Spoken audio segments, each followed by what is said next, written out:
ललित जन्म से ही दिव्यांग थे।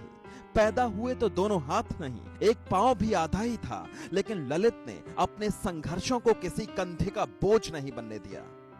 नहाने से लेकर खाने और कपड़े पहनने तक ललित किसी की मदद नहीं लेते।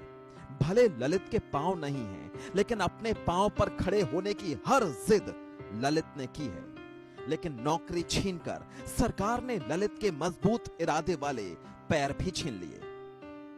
तो ऐसा लगा कि उनकी माँ तो बेहोश हो गई थी ललित जी को देख करके। अच्छा। तो फिर अब हम क्या करें भाई, हम मतलब जो है अब क्या करें, कहाँ ले जाएं। तो डॉक्टर ने भी कहा था भाई आपको 1000 रुपये और देने पड़ेंगे, हम उसको इंजेक्शन लगा देंगे, आपको जीवन भर जो है संघर्ष ना करना पड़ेगा।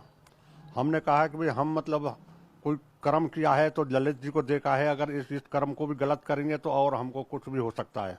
इसलिए हमने उनको हाथ जोड़ दिए और कहा कि भाई हमें मतलब ऐसा नहीं कराना, हमें जो है इसी को जो है ऐसे ही रखना है।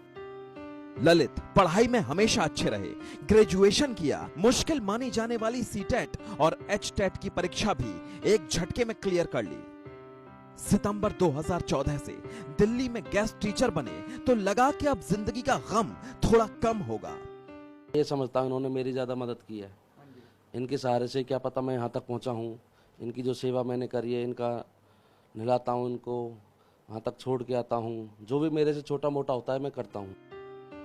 सूरजमल विहार के सर्वोदय विद्यालय में पढ़ने के लिए ललित पलवल से दिल्ली तक पहुंचते हैं। हर रोज का यह सफर ललित के लिए किसी बड़ी जंग जीतने से कम नहीं होता।